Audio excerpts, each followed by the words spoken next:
Assalamualaikum warahmatullahi wabarakatuh.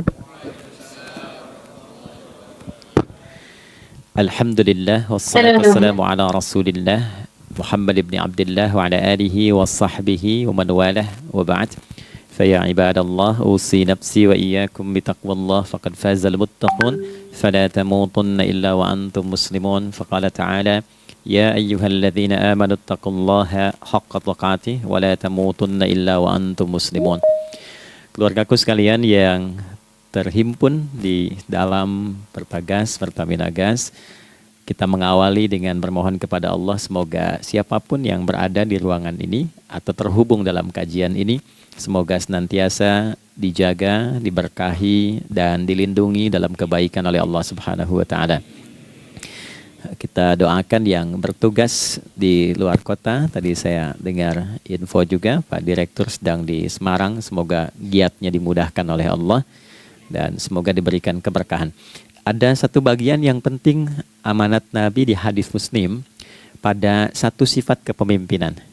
Bahwa di antara sifat pemimpin dan yang dipimpin itu harus selalu membangun kekompakan dengan nilai cinta dan doa. Ini yang sering dilupakan. Nabi pernah menyampaikan dan penyampaian ini, hadis ini didokumentasikan oleh Imam Muslim dalam satu kalimat yang singkat, padat tapi mengikat. Khiyaru a'immatikum man tuhibbunahu wa yuhibbunakum. Pemimpin yang baik itu adalah pemimpin yang kalian mencintainya dan ia pun mencintai kalian. Nah, membangun cinta itu salah satu jembatannya dengan doa. Oleh karena itu, di antara doa yang dianjurkan saat Anda memulai pekerjaan, itu bukan hanya untuk pribadi, lancarkan pekerjaan saya. Tapi juga sehatkan pimpinan saya, pimpinan mendoakan sehatkan anggota saya, sehingga semua itu melahirkan sifat harmoni yang memberikan kenyamanan dan kebahagiaan dalam bertugas. Nah, izinkan saya mengawali dengan itu dulu, karena itu di antara sunnah yang seringkali terlupakan. Sehingga bekerja itu lebih banyak dilakukan dengan tekanan menyelesaikan tugas dibandingkan dengan rasa cinta untuk bisa memberikan nilai ibadah di dalamnya. Yang kedua, semoga sholat kita diterima oleh Allah Subhanahu wa Ta'ala. Nah, yang kedua ini tidak cukup dengan amin. Kita harus tahu dulu standar penerimaan itu seperti apa. Dan yang kedua, kenapa harus sholat? Ini poin pokoknya. Mengapa sih umat Islam itu cukup hanya misalnya dengan bersyahadat saja dipandang sudah berislam, lalu berbuat baik? Kenapa mesti ada sholat? Kenapa bahkan yang pokok sampai 5 waktunya? Dan jumlah rakaatnya pun diatur sedemikian rupa, sampai teknisnya pun dijelaskan dengan rinci. Saking rincinya, bila ada yang menyimpang dari rincian itu, maka dianggap sholatnya tidak sah dan mesti diulang. Shallu kama ra'aitumuni usolli. Sholatlah kalian seperti kalian persis melihat aku menunaikan sholat. Dan dalam sholat inilah kemudian ada sanad yang tersambung secara ketat sampai-sampai dalam hadis Muslim nomor hadis 397. Demikian di Al-Bukhari juga diabadikan di nomor hadis 757 oleh sahabat Abu Hurairah. Sanadnya tersambung kepada Khalad bin Rafi Az-Zuraiqi, seorang yang sholat di samping Nabi tapi bermasalah sholatnya. Lalu Nabi meminta beliau untuk mengulangi sholatnya. Sampai 3 kali peristiwa itu hingga beliau berkata, ya Rasulullah au kama qala alimni ma uhsinu ghairah. Ya Rasulullah, tolong ajarkan kepadaku karena aku tak punya pengetahuan lebih dibandingkan dari apa yang telah aku kerjakan. Nah, dari dasar ini melahirkan satu pertanyaan kritis ya, dan juga perlu argumentasi yang kuat secara syariah mengapa kita menunaikan ibadah salat. Baik teman-teman sekalian, karena waktu kita sangat padat ya, kita manfaatkan sebaik-baiknya. Saya mohon izin kajian kita akan lebih fokus kepada inti materi sehingga manfaatnya lebih banyak kita dapatkan. Salat satu-satunya amalan di dalam Islam yang mencakup 4 bagian pokok dalam beragama. Jadi ketika seseorang menetapkan dirinya beragama dan ciri satu nilai agama itu bernilai benar, ya, dalam nanti kalau kita mau komparasikan atau kita riset, itu ciri pokoknya ada 4. Satu, ada aspek namanya aspek keyakinan, ya, tauhid atau akidah. Nggak mungkin kan beragama kalau nggak yakin. Ya, karena itu pasal 29 ayat kedua itu mengandung nilai keyakinan. Negara menjamin kemerdekaan tiap-tiap penduduk untuk memeluk agamanya masing-masing dan beribadah menurut agama dan kepercayaannya itu. Ya, jadi nggak mungkin kita bisa menghasilkan nilai kepercayaan dan ibadah kalau tidak ada unsur keyakinan. Atau bahasa kitanya disebut dengan iman. Ya, iman itu nanti juga dipaku dalam setiap nilai kebangsaan di konteks Negara Kesatuan Republik Indonesia. Ini yang paling membahagiakan. Jadi mau jadi pegawai apapun itu syarat, ya, salah satu syarat yang melekatnya beriman dan bertakwa kepada Tuhan Yang Maha Esa, gitu kan? Ya, kemarin saya di BPK itu ada 11 bab Romawi, 40 pasal. Ya, di bab yang keempat pasal 13 tentang pemberhentian dan pengangkatan itu ada 11 poin A sampai K. Di poin B yang keduanya syarat menjadi bagian dari anggota BPK itu beriman dan bertakwa kepada Tuhan Yang Maha Esa. Baik, di Undang-Undang Pendidikan Sisdiknas nomor 20 tahun 2003 itu kalau kita baca dari poin menimbang ada 4, di poin B-nya saja sudah ada iman. Ya, Undang-Undang Dasar 1945 mengamanatkan pemerintah mengusahakan satu sistem pendidikan ya nasional yang meningkatkan keimanan dan ketakwaan pada Tuhan Yang Maha Esa serta akhlak mulia, baru mencerdaskan kehidupan bangsa. Ya, secara singkat, satu, agama dianggap benar kalau ada doktrin keimanan, ada akidah, ada tauhidnya. Yang kedua, ada ibadahnya. Ya, sebagai pembuktian kita beriman, buktinya apa? Ya kan? Saya beriman kepada Tuhan, kita tetapkan, misalnya Allah. Apa pembuktian keberimanan kita kepada Allah? Ya, kan pembuktiannya itu mesti diwujudkan dalam bentuk sikap. Sikap itulah yang disebut dengan ibadah. Nah, konsepsi ini ada di Quran surah ke-20 Thaha di ayat ke-14. Innani anallahu la ilaha illa ana fa'budini. Ya, sungguh aku tegaskan bahwa akulah Allah, satu-satunya Tuhan yang layak dipertuhankan dan disembah. Ketika Anda mempertuhankan aku, fa'budni, maka buktikan kebertuhananmu kepadaku dengan menyembahku. Karena itu namanya Allah punya dua arti. Satu yang dipertuhankan, kan? Ilahun wahid. Yang kedua yang disembah. Ya, jadi yang dipertuhankan dan disembah. Oke. 3. Yang ketiga harus punya unsur praktikal atau implementatif dalam interaksi kehidupan. Ya, jadi bukan cuma nyembah Tuhan, bimbingan kehidupannya apa? Implementasi dari ibadah itu. Ya, ciri umat beragama itu kan bukan hanya sekedar saya yakin, beriman, saya ibadah. Terus bukti ibadah itu dibawa dalam berinteraksi hariannya seperti apa wujudnya. Ya, makanya ketika dulu orang itu jujur, orang itu bangga dengan kejujurannya bukan sebagai orang jujur, tapi sebagai muslim. Jadi ketika ditanya, kenapa Anda jujur? Karena saya muslim. Ketika ada seorang penggembala di Sahara yang sangat gersang, diuji oleh Umar bin Khattab, ingin diambil kambingnya, kan kisahnya viral kan? Baik ya? Oh, tapi ini bukan punya saya. Bilang aja pada tuan Anda, kalau kambingnya hilang satu dimakan serigala. Lantas di mana Allah? Jawaban itu yang menggetarkan kepada jiwa. Jadi kebenaran yang diungkap dengan sikap kejujuran itu implementasi nilai beragama. Nah, jadi praktek ibadah ada di muamalah. Oke, satu akidah. Akidah dibuktikan lewat ibadah, ibadah diimplementasikan dalam muamalah. Itulah sebabnya nanti seluruh bagian tubuh kita ketika digunakan untuk bersifat dan bersikap, itu ada tuntunan iman di dalamnya. Oke? Misal, saya tanya begini ya, ini mukaddimah ya, kita belum mulai nih. Saya tanya gini, apa fungsi mata? Tuh kan, sudah keliru kan? Nah, kalau hanya melihat, hewan juga melihat. Ya? Coba kambing melihat, kan? Elang melihat. Lalu apa bedanya fungsi mata kita dengan mata hewan?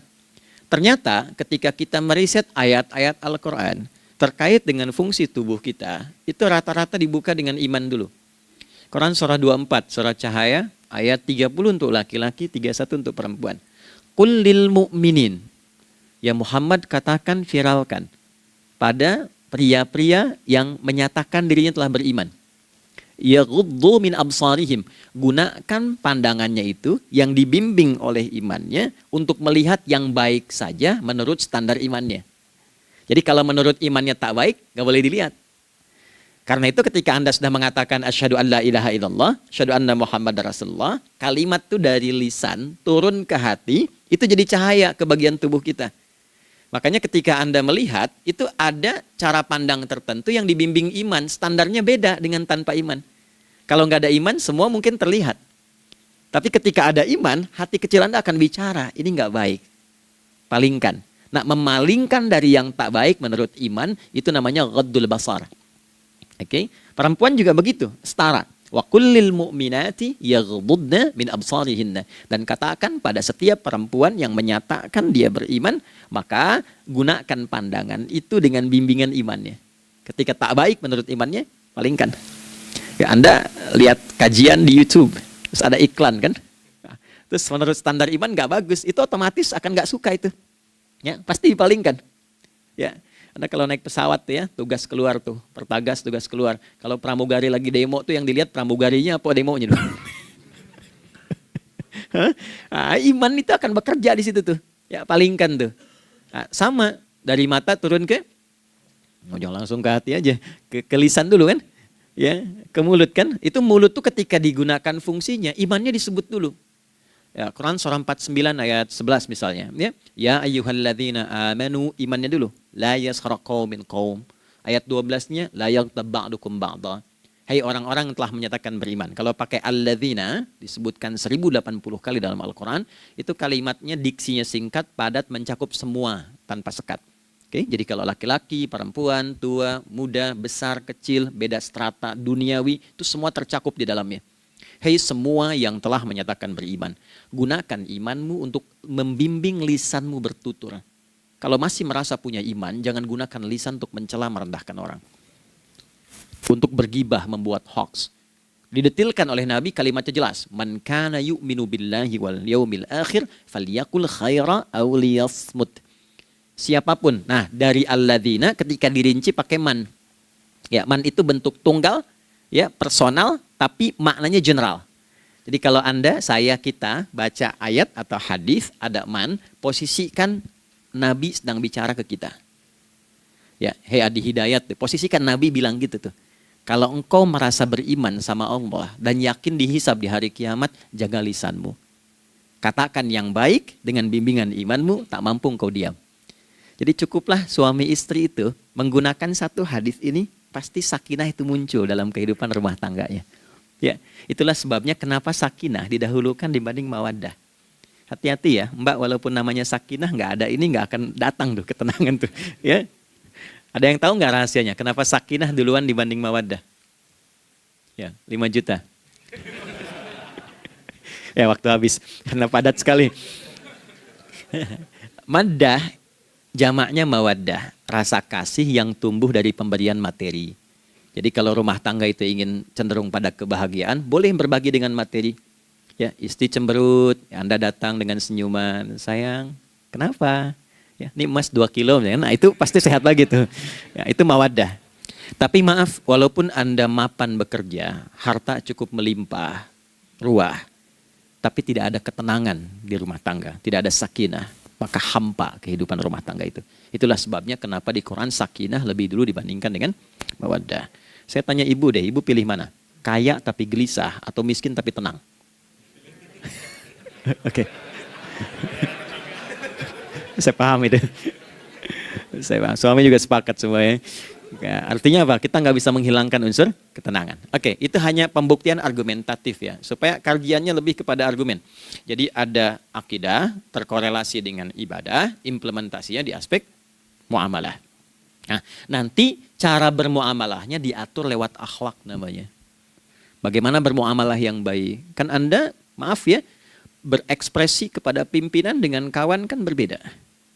Oke, kepada orang tua dengan anak kan lain. Nah, yang mengatur interaksi kita sehingga terjalin harmoni yang baik, itulah yang disebut dengan akhlak. Nah, 4 poin inilah yang menjadi inti dakwah Nabi SAW ketika diutus oleh Allah Subhanahu wa ta'ala. Memastikan 4 ini bisa optimal kita lakukan dalam kehidupan. Bonusnya yang kelima, selalu meningkatkan inovasi sehingga selalu mendapatkan hal baru dalam kehidupan. 5 ini digabungkan di Quran surah kedua Al-Baqarah di ayat 151. Kama arsalna fikum rasulam minkum yatslu alaikum ayatina. Satu. Oke, wa yuzakkikum. Dua, akhlak. Wa yu'allimukumul kitaba. Tiga, wal hikmah. Empat, lima, wa yu'allimukum ma lam takunu ta'lamun. Kelima-limanya ini digambarkanlah dalam bentuk ibadah yang melatih kita sebagai pondasi awal menuju dan memantapkan 5 hal ini, yaitu sholat. Itulah sebabnya kenapa sholat yang pokok dilakukan 5 waktu dalam sehari untuk mewujudkan 5 hal ini dalam kehidupan, dan satu-satunya ibadah yang mengumpulkan 5 aspek ini dalam prakteknya hanya sholat. Hanya sholat. Oke, mari kita detilkan, kita rinci, dan di sini kita akan mulai kajian kita. Yang tadi mukadimah ya. Baik, kita punya 30 menit. Wah, padat sekali. Bismillahirrahmanirrahim. 1.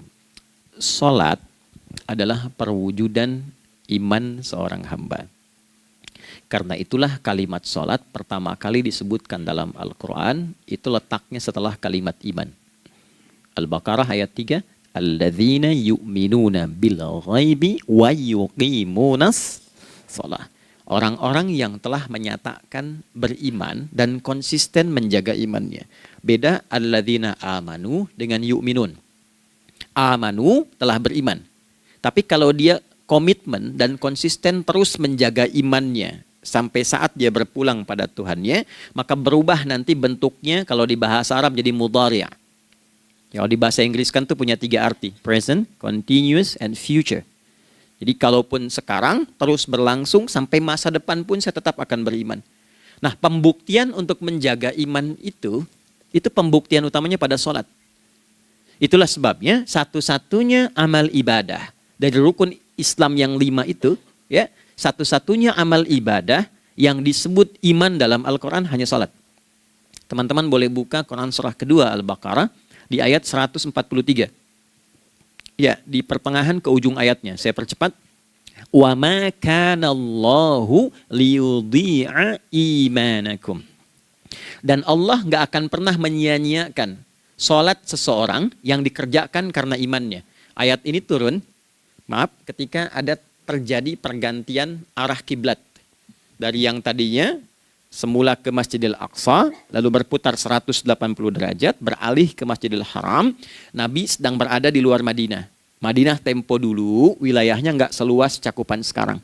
Oke, kalau diilustrasikan, area sekitaran Masjid Nabawi sekarang itulah Madinah lah. Di luar itu sudah di luarnya. Nah, Nabi sedang sholat, riwayatnya banyak menyebutkan, ada yang mengatakan zuhur, ada asar, ada maghrib. Di pertengahan itu turunlah Al-Baqarah ayat 144. Qad nara taqalluba wajhika fis sama' falanuwalliyannaka qiblatan tardaha fawalli wajhaka syatral masjidil haram. Maka berputarlah dengan turunnya ayat ini 180 derajat menghadap ke arah Masjid Al-Haram.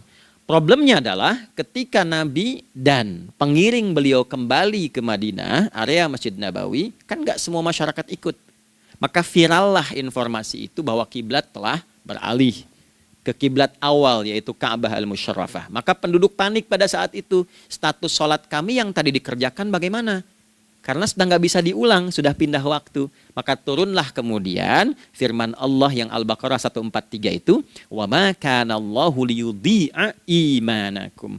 Karena engkau mengerjakan sholat itu dengan imanmu, maka Allah nggak menyia-nyiakan imanmu itu.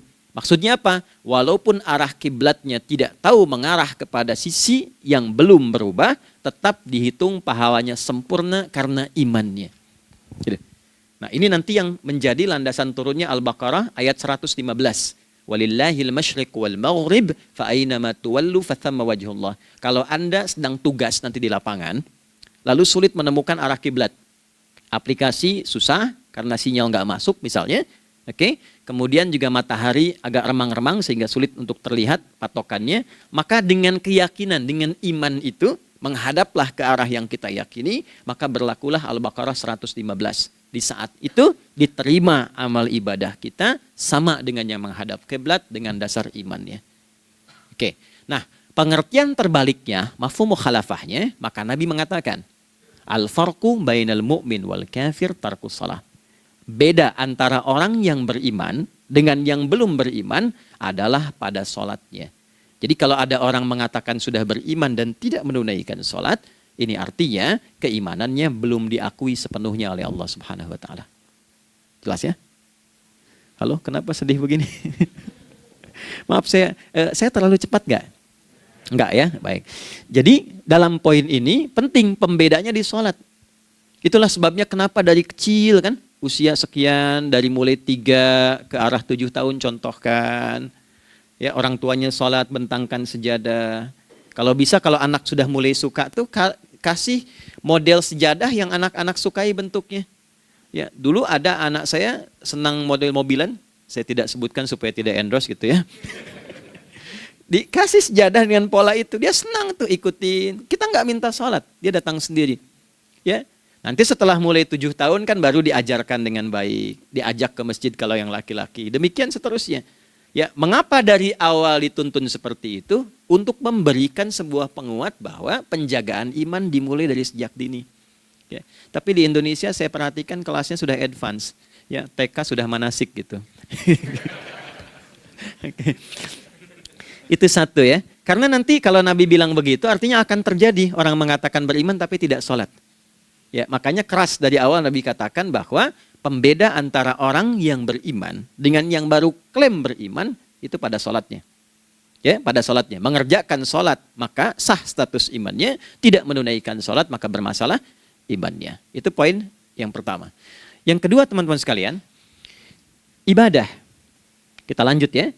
Sholat adalah bagian pokok terpenting dari ibadah. Nah, di sini kita akan mulai membuka sedikit rahasia terkait dengan aspek ibadah ini. Teman-teman sekalian, ternyata sholat ini ketika oleh Allah diturunkan dalam Al-Quran, dalam konteks penunaian ibadah, bukan berarti hanya mengkoneksikan atau mengkorelasikan hubungannya dengan iman saja, bukan. Karena saya beriman, saya buktikan ibadah nyembah Allah lewat sholat. Dalilnya Quran surah ke-20 ayat 14. Innani anallah la ilaha illa ana. Aku tegaskan akulah Allah, nggak ada Tuhan yang layak dipertuhankan dan disembah kecuali saya. Fa'budni, kalau Anda telah menyatakan beriman padaku, buktikan keberimananmu dengan menyembah saya dalam ibadah. Bentuknya bagaimana ya Allah? Teruskan ayatnya. Wa aqimis sholata. Tunaikan sholat sebagai bukti ibadah. Itu li dzikri, sebagai zikir kepadaku. Jadi korelasi antara ibadah dengan iman, sudah kita sebutkan dalilnya. Sekarang ibadahnya tersendiri ketika ditunaikan, apa manfaat dari ibadah itu? Mengapa mesti ada 5 waktu? Dan apa turunan manfaatnya dalam kehidupan kita? Kalau kita mengerjakan itu, dampaknya kepada kehidupan kita apa? Nah, inilah indahnya di dalam Islam, dijelaskan dalilnya, diberikan contohnya, diberikan alasannya, dan yang paling indah, diberikan penjelasan dengan detail tentang manfaat-manfaatnya. Ini tidak ditemukan di dalam konsep keyakinan manapun. Kalau teman-teman boleh mau riset silahkan. Ada nggak satu keyakinan agama tertentu yang dari ibadahnya tuh diatur? Cara memulainya, bacaannya, detailnya, manfaatnya, waktunya, sampai dengan hasilnya, sampai kiamatnya. Ini menunjukkan bukan karya manusia. Bukan karya manusia. Kalau karya manusia setiap orang bisa buat itu. Ya, ketika ini menunjukkan bukan karya manusia, maka pertanyaannya dengan cara apa lagi Allah memberikan pembuktian pada kita bahwa Ia Tuhan yang hak yang harus kita sembah. Nah, kalau sudah paham, mari kita rincikan turunan tentang sholat ini. Kita mulai satu-satu teman-teman sekalian dari waktu sholat. Alhamdulillah. Seperti kita ketahui waktu sholat ada 5. Tapi yang sering kita dapati dari yang 5 ini tidak semua orang mengetahui tentang makna dari nama dan pembagian di waktu ini. Yuk kita mulai rincikan. Sholat yang pertama namanya apa? Gak usah khawatir menang gak dapat hadiah kalau benar. Salah juga keterlaluan. Oke, 1 subuh. Dia satu-satunya nama sholat yang punya 2 nama ya. Subuh dan fajar.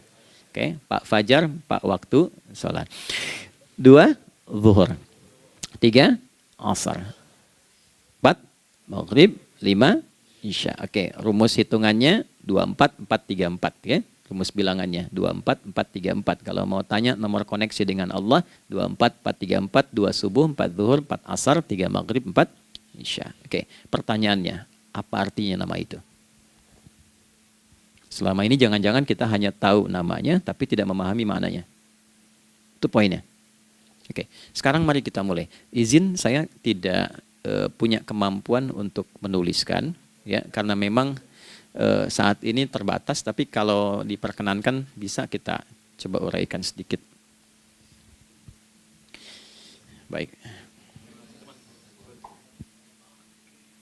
Ya, bismillah. Jazakallah khair. Mohon fokus baik-baik karena waktunya tinggal 21 menit lagi. Izin saya pastikan dulu ya supaya terlihat dengan baik. Ibu kelihatan di sana? Bagus. Saya kira tuh hanya di Sumbawa Barat. Ternyata di Pertagas pun perempuan-perempuannya imannya luar biasa. Maksudnya belum saya tulis sudah kelihatan. Imannya luar biasa. Oke, kita mulai dari yang pertama ya. 5 waktu sholat. Kita mulai dari 1 dulu. Subuh, teman-teman saya turunkan dulu ya. Izinkan saya tulis pakai bahasa Arab dulu supaya gampang. 1, dia punya 2 nama. Yang ke Arab ya. Kalau yang gini angka Hindi. Anda yang di admin di komputer pasti tahu. Ada Fajr. Kata subuh ditemukan di Al-Quran surah ke-81 At-Takwir ayat 18. Kalau keliru tolong diingatkan. Was-subhi idza tanaffas. Quran surah 81 ayat 18. Ya. Nggak usah di ilmu utak-atik ya. Oh ini kenapa 81 kalau dibalik 18? Itu cocok logi. Abaikan aja itu. Ya. Fajar agak banyak di Quran terkait dengan nama sholatnya ada di Quran surah ke-17 di ayat 78. Aqimis salata liduluki syamsi ila ghasaqil laili wa qur'anal fajr. Inna qur'anal fajri kana masyhuda. Yuk kita mulai ke maknanya dulu. Ingat rumusnya ya. Rumusnya ini selalu begini rumusnya. Aqidah selalu punya korelasi dengan ibadah. Ibadah selalu punya korelasi dengan muamalah, interaksi harian kita. Muamalah hiasannya adalah akhlak. Nah, barulah kemudian di sini muncul inovasi dalam kehidupan, hal yang baru. Hidup ya, yang mengacu pada 2 kebahagiaan yaitu dunia dan akhirat. Ya, konsepsi ini nanti ditemukan di Quran surah ke-2 Al-Baqarah ayat 201 dan menjadi doa paling favorit umat Islam Indonesia saat ini. Rabbana atina fid dunya fil akhirati. Oke, ya cukup. Subuh. Ini rumus dasarnya. Dari akidah kita beriman, pembuktian imannya lewat ibadah sholat. Apa hubungan sholat dengan aktivitas harian kita? Subuh asalnya terkolerasi dengan kata asbah. Oke? Asbah itu asalnya sesuatu yang sudah siap dengan rencana yang matang. Baik, orang Arab tuh kalau bertanya begini, kaifa asbahta ya akhi? Kaifa asbahti ya ukhti? Bagaimana kabarmu di pagi ini? Itu bukan hanya nanya kabar kesehatan. Beda dengan kaifa haluk, beda. Ya, itu bertanya, bagaimana kabarmu hari ini? Aktivitasmu bagaimana? Lancar, sudah siap, planning bagus, dan sebagainya. Ya, itulah sebabnya ketika Allah bersumpah dengan awal waktu, penandanya adalah planning kegiatan. Ya, was-subhi, dan aku bersumpah demi waktu subuh, awal mula untuk berkegiatan, idza tanafas, apabila sudah mulai bergerak, bersamaan dengan nafas yang keluar itu, maka sudah jelas rencana yang dibuat. Ya, jangankan kita, semua alam itu, semesta itu seluruhnya bukan hanya bertasbih, tapi beraktivitas dalam tasbihnya. Di waktu subuh, matahari sudah mulai bersinar kan? Ya, dan sinarnya mengambil manfaat loh. Mengandung nilai manfaat, memecah keheningan malam dan menghilangkan kegelapannya. Gelap mulai hilang, datang kemudian sinar yang memberikan kita bimbingan untuk beraktivitas. Tumbuhan dimulai waktu itu sudah mengeluarkan oksigen, menyerap karbon dioksida. Saya waktu di Utrecht, di Delft di Belanda, ya, saya coba ingin membuktikan. Kan adzan nggak terdengar keluar ya. Jadi sebelum waktu subuh itu saya keluar, kebetulan flatnya waktu itu dekat area hutan yang agak rimbun, enak gitu, udaranya bagus. Itu sebelum subuh terasa karbon dioksida. Walaupun cuma beda hampir 1 menit. Tapi begitu masuk waktu subuh, keluar kesegaran yang luar biasa. Oksigen yang keluar. Ya. Ini kan nggak mungkin kalau kuasa Allah tuh nggak mungkin terjadi seperti ini kalau bukan kuasa Allah Subhanahu wa taala. Tapi poinnya adalah yang bicara begini Quran. Nah, sekarang yang ingin saya katakan adalah alam semesta dalam konteks seperti matahari, kemudian tumbuhan, binatang, ayam bahkan mulai berkokok, punya planning yang teratur. Masa kita makhluk yang dihisab tuh nggak teratur? Nggak punya perencanaan? Maka subuh itu mengajarkan kepada kita, jangan sampai ada orang Islam yang punya keimanan, lalu menunaikan sholat, diajarkanlah oleh Allah, setiap masuk subuh itu harus punya agenda yang jelas. Planning yang terukur. Jangan terjadi mengaku muslim, beriman, tapi nggak jelas perencanaan hidupnya. Jam 7 mau di mana? Jam 8 kerjakan apa? Anda dari sini ketemu 7 ke 4, atau setengah 8 ke setengah 5, 8 jam kerja. Oke? Berangkat jam berapa? Petakan di jalan macetnya di sebelah mana? Ukur sampai kantor tiba jam berapa? Apa yang mau dikerjakan di kantor? Itulah Islam, itulah subuh. Sehingga tidak ada satupun orang Islam di era Nabi mengajarkan beraktivitas kecuali terukur dan teratur. Bahkan Nabi memulai itu evaluasinya di malam hari. Sehingga turun di antara surah Al-Insyirah itu ada ayat yang tegas mengatakan di ujungnya, فَإِذَا فَرَغْتَ فَانْصَبْ. Evaluasi yang telah berlalu di malam hari, evaluasinya menyeluruh sampai ke zikirnya. Dicatat nih, ya aku hari ini secara spiritual itu, mohon maaf, sholat jamaahnya berapa waktu tuh? Dari 5. Oke? Misalnya dari 5 itu cuma 4, berarti koreksi ada yang kurang. 1, ya. Yang kedua, secara intelektual sudah berapa bacaan yang dibaca saat ini, ilmu yang ditingkatkan, mensyukuri anugerah akal dan sebagainya. Bekerja sempurna enggak? Turunkan ibadahnya bagaimana? Ketika ada yang kurang, istighfari. Ya, sebagai seorang ayah, ada enggak sesuatu yang salah yang dilakukan belum sempurna? Sebagai seorang ibu, anak dan sebagainya, istighfar. Itulah sebabnya sebelum tidur Nabi ajarkan istighfar. Yang kita tahu 70 kali kan, 100 kali. Yang saya tanya, 1 ke 70 itu istighfar apa saja? Apakah hanya bilangan di lisan? Atau dari lisan diingatkan oleh pikiran, ditembuskan ke hati? Istighfar sebagai seorang ayah yang kurang maksimal melihat anak dengan baik. Anda boleh punya jabatan di kantor, boleh direktur, boleh manajer, boleh macam-macam. Tapi ketika Anda pulang, Anda seorang ayah. Saya di Timur Tengah disebut syekh, di sini dipanggil kiai, dipanggil ustadz. Pulang ke rumah, anak saya nggak kenal itu semua. Anak saya nggak peduli itu semua. Belum pernah seumur-umur saya mengajar, lalu saya pulang, anak saya menunggu depan pintu dan memanggil, kiai. Tidak ada. Dia ingin ayahnya.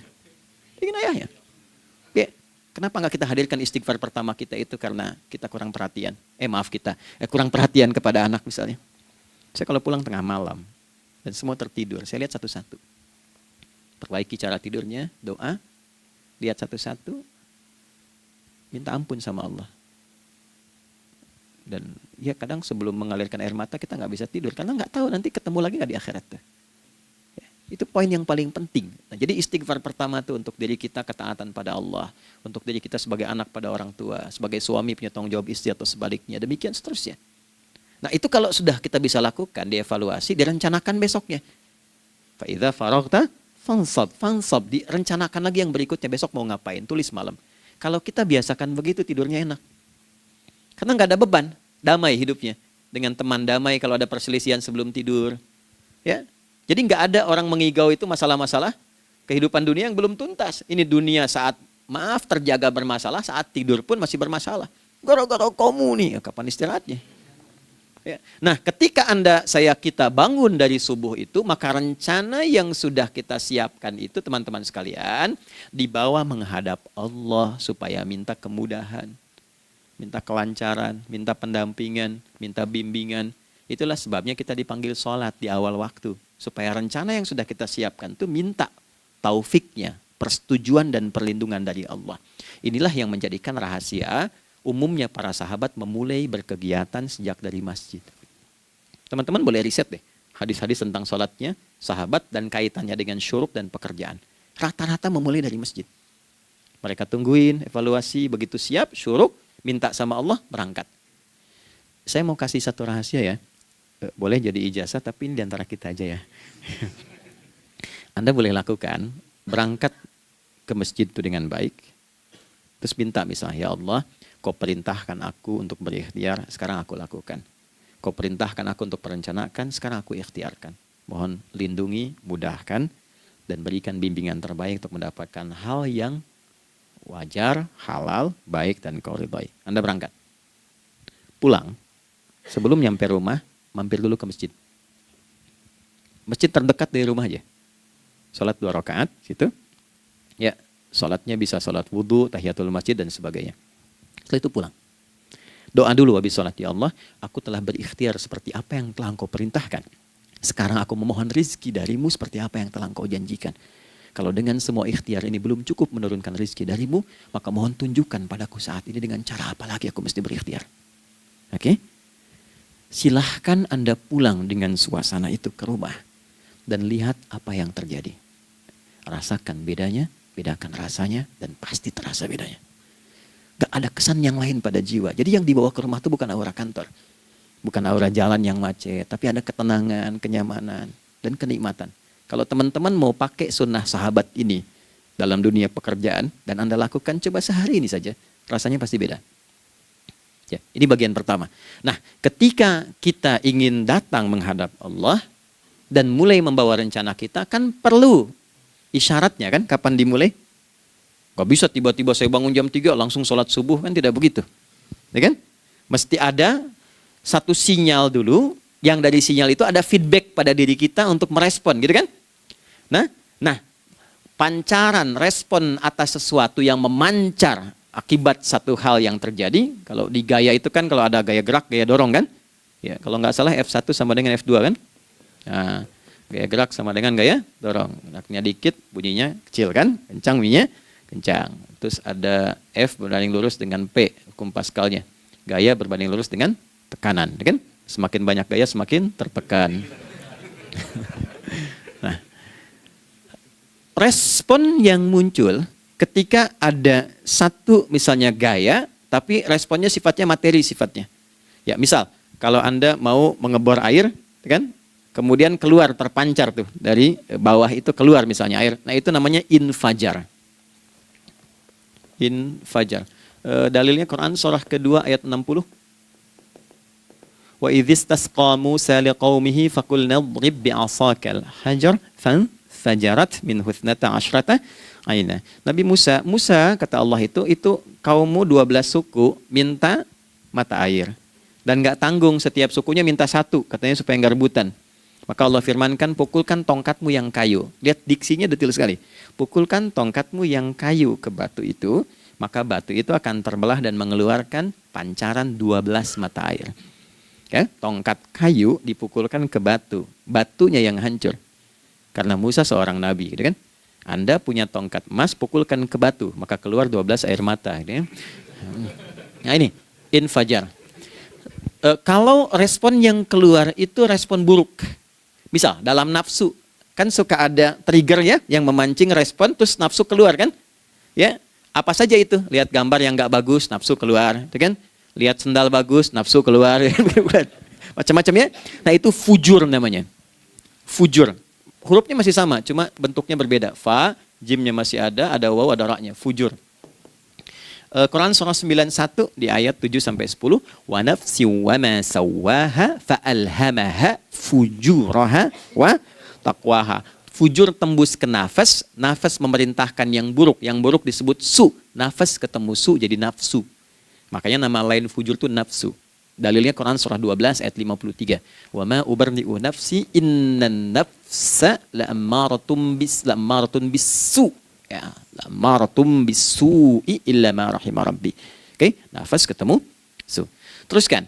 Tapi kalau pancarannya pada sifat yang baik. Oke? Membelah sesuatu yang gelap menjadi baik, terbuka, memancarkan respon panggilan yang baik, maka berubah katanya menjadi fajar. Oke? Matahari diperintahkan oleh Allah, diperintahkan membelah kegelapan malam. Keluarlah sinar pertamanya, disebutlah fajar. Kenapa? Karena ada respon kebaikan keluar darinya. Baik, perhatikan baik-baik. Quran surah kedua, ayat 187. Wa kulu washrabu hatta yatabayyana lakumul khaytul abyadu minal khaytil aswadi minal fajar. Itu untuk matahari. Kita lagi tidur enak-enak, sudah nyiapin rencana malam-malam. Tiba-tiba ada panggilan. Allahu Akbar, Allahu Akbar. Itulah tandanya hati kita mengkonfirmasi iman kita dalam diri kita. Cepat, sudah adzan. Pernah begitu? Nah, konfirmasi itulah dalam bahasa lain yang disebut dengan fajar namanya. Datang. Jadi waktunya matahari membelah disebut dengan fajar, konfirmasinya pun disebut dengan apa? Fajar. Ya, jadi bersamaan waktunya dengan dua hal itu. Datanglah panggilan. Itu yang dimaksud Quran, hubungan iman dengan konfirmasinya sampai ke sholatnya ada di Quran surah 8 ayat 2. Innamal mu'minuna iman. Alladzina idza dzukirallahu adzan. Wajilat qulubuhum iman. Jadi begitu ciri iman itu ada dalam jiwa, dipanggil lewat adzan, kan? Allahu Akbar, langsung merespon, ya Allah sudah adzan. Walaupun setelah adzan ada lagi getaran, baru adzan belum qomat gitu kan. Nah, misal ya. Nah, tapi inilah fajar. Jadi maksudnya rencana Anda ini agak jarang dibahas ya. Mohon maaf, ilmu ini agak jarang. Jadi jangan Anda bilang saya bid'ah, bukan. Ya, bukunya ada, referensinya ada. Cuman karena jarang dikaji, jangan sampai kekurangan pengetahuan menghukumi yang tahu jadi salah gitu. Ini poinnya. Jadi saya kalau bahas satu masalah, itu bukunya saya kumpulkan. Tafsir awal sampai akhir yang ada apa, buku-buku tentang sholat apa, baru kita keluarkan. Jadi bagian topik-topik tertentu yang dibahas. Problemnya ketika membahas tentang ibadah cuma dua. Satu tentang bacaan, doanya apa. Yang kedua tentang gerakan, bagaimana mengerjakannya. Yang ketiga jarang dibahas hikmahnya apa. Padahal rumus dalam ibadah itu dalam fikih tiga-tiga mesti dipakai. Ini Quran surah kedua ayat berapa? Ayat 129. Rabbana wab'ats fihim rasulan minhum yatlu alaihim ayatika ini wa yu'allimuhumul kitaba ini wal hikmah ini. Barulah kita mendapatkan sesuatu yang baru. Ya. Ini wa yuzakkikum dan di 151 Al-Baqarah wa yu'allimukum ma lam takunu ta'lamun. Jadi ini bukan ilmu yang baru, bukan, belum tahu saja. Jadi selama ini yang kita kerjakan jangan sampai terbatas pada ritualnya saja untuk mencukupkan ini. Hubungan ritual dengan ini apa gitu. Ya, jadi subuh ini mengkonfirmasi bahwa ada satu keteraturan dalam kegiatan kita. Ya, alhamdulillah. 2, siang. Oke, setelah subuh, fajar, salat apa? Zuhur. Oke, saya tanya pada Anda, zuhur itu artinya apa? Sudah, cukup katakan wallahu a'lam. Waktunya terbatas ya. Nah, sahabat ditanya nggak tahu wallahu a'lam. Anda sahabat bukan, tabi'in bukan. Zuhur. Waktu tinggal 4 menit lagi. Oke, teman-teman kalau kita jeli, ini kan sholat dikerjakan di siang hari kan? Siang itu bahasa Arabnya nahar. Naharun itu siang. Tapi kenapa sholatnya zuhur? Kok nggak sholat nahar gitu? Ya, lohor ya, ini paksain tuh. Zuhur lohor. Ya. Terus sore biar nyambung cepat. Sore bahasa Arabnya kan masa. Masa al-khair, selamat sore. Kenapa kok sholatnya asar? Kok sholatnya namanya asar? Oke. Maghrib, isya. Isya kan malam kan? Kenapa nggak lail? Lail itu kan malam. Kalau ada yang istimewa di malamnya, itu lailah namanya. Makanya ketika turun Al-Quran disebut Lailatul Qadar. Karena malamnya istimewa. Beda, lail dengan lailah itu beda. Lail itu waktu malam, lailah ada yang istimewa di malam itu. Ya, jamaknya lail, layali, lela, lili, lala, itu malam. Ibu lili, ibu malam-malam. Ya. Zuhur artinya jelas, terang. Ada idhar, dibaca dengan jelas, terang. Gak boleh dengung. Man amana. Itu kan? Ya. Min husni, harus jelas. Ya. Ada a, jelas. Zuhur kenapa disebut zuhur? Untuk evaluasi kegiatan kita dari setengah hari. Sudah jelas belum hasilnya? Ini Anda punya rencana di sini, evaluasi di siang. Jelas gak hasilnya? Pekerjaan Anda yang sekarang diamanahkan dari pagi jam 7 sampai sekarang, evaluasi dulu. Dicek, jangan cuma ditinggalkan. Oke, saya sedang kerjain, tinggalin dulu sholat. Bukan begitu. Ketika akan sholat, Anda cek dulu. Dari ke siang itu tengah hari, bagaimana hasilnya? Ada yang perlu disempurnakan nggak?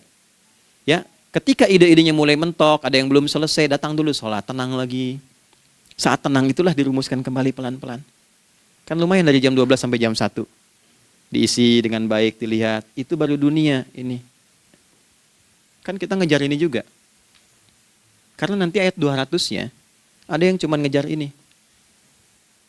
Wa minan nasi may yaqulu rabbana atina fid dunya.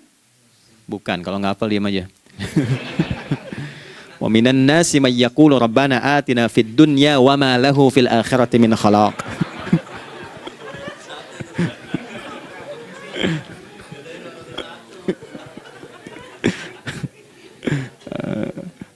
Paham kan? Dan di antara manusia ada yang fokusnya hanya dunia yang dikejar, sehingga nggak kebagian akhiratnya. Padahal dia tahu dia mau pulang. Yang lebih aneh lagi, pengen pulang surganya Firdaus dekat dengan Nabi. Tapi tiap hari ngerjakan dunia, dunia lagi, berangkat gelap, pulang gelap, terus meninggal gelap juga. Ini kan repot. Nah, maka mesti investasi kan. Anda kalau tugas keluar kan, apalagi keluar negeri kan hukumnya beda. Bekalnya pun tidak sama. Anda tugas ke Amerika, mata uangnya sudah beda, hukumnya sudah beda. Terus pengen pindah ke alam barzah, pengen hukumnya sama dengan dunia, mustahil. Ya, makanya dimensinya beda, keadaannya tidak sama. Baju yang dipakai kan beda. Barang-barangnya nggak sama. Makanya disebut telah meninggal dunia, meninggalkan semua yang melekat pada dunia. Pindah ke alam lain, persiapan menuju titik akhir yang tidak ada ujungnya lagi. Nggak ada pembuka lagi. Jadi sudah ujung begini, nggak ada ruang lagi yang lain. Itu akhirat namanya. Makanya di sini cuma dua pilihannya. Kalau nggak ke surga, nah itu ya.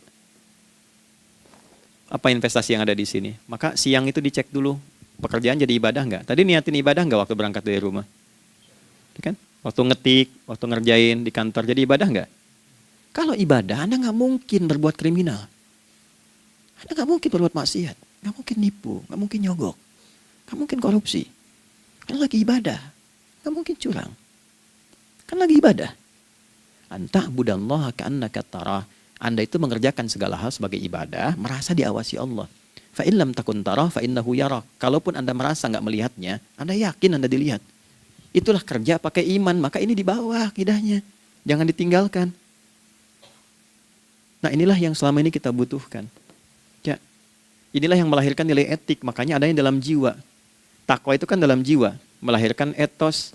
Etos mendorong kepada logos, logos melahirkan patos, kepantasan dalam bekerja. Jadi Anda sekuat apapun ilmunya, kalau nggak punya etos, itu rusak. Jadi tidak cukup akal sehat. Jiwa yang sehat itu lebih penting. Banyak orang akalnya sehat. Ingat, akal itu tidak memberikan perintah. Dia hanya merumuskan satu instruksi dalam jiwa supaya mudah dilakukan dan dieksekusi oleh fisik. Jadi akal yang sehat itu seberapa pandai ilmunya, seberapa cepat mengeksekusi perbuatan. Tapi kalau yang dieksekusi itu dari perintah nafsunya, masalah. Habis saja waktunya tuh. Ya. Ini gimana ini? Tolong jawab loh. Nah, teman-teman karena sudah habis waktu jam 1, kita baru zuhur ini. Nah, yang paling menarik itu, gini, yang paling menarik. Kalau ada orang belum sadar sampai zuhur tentang akibat kehidupan ini, maka muncullah asar. Apa asar itu? Kenapa mesti disebut dengan asar? Dan apa manfaat istimewanya asar kepada jiwa kita? Itu di kesempatan lain kita akan bahas. Teman-teman, waktunya sudah habis. Ya, saya menghargai Anda, kan tidak boleh juga saya ngajarkan tapi mengambil yang sesuatu yang tidak tepat ya. Kita buktikan keimanan kita dengan mengerjakan amanah pekerjaan di tempat ini dengan baik, waktu digunakan dengan baik. Kita saling mendoakan supaya semua kita dijaga oleh Allah Subhanahu wa taala. Maafkan saya, lain kesempatan kita berjumpa kembali untuk melanjutkan apa yang telah kita bahas hari ini. Mari kita berdoa, semoga doa kita diterima oleh Allah Subhanahu wa taala. Allahumma taqabbal minna innaka antas sami'ul alim wa tub 'alaina innaka antat tawwabur rahim. Nahmaduka kama 'allamtana an nahmadak wa nashkuruka syukran kama 'allamtana an nashkurak. Antal muqaddim wa antal muakhir biyadikal khair innaka 'ala kulli syai'in qadir. Ya Allah, kami memuji-Mu seperti Engkau mengajarkan kami untuk memuji dan bersyukur atas segala nikmat-Mu seperti Engkau bimbing kami untuk mensyukuri segala nikmat-Mu. Allahumma salli wa sallim wa barik ala habibikal karim rasulikal mustafa al-amin sayyidina Muhammadin wa ala alihi wa sahbihi ajma'in. Ya Allah, anugerahkan kami kemampuan untuk terus bersalawat pada Rasulullah, sehingga dengan itu kami mendapatkan kemampuan yang baik untuk meneladani kemuliaan beliau dalam beraktivitas kehidupan.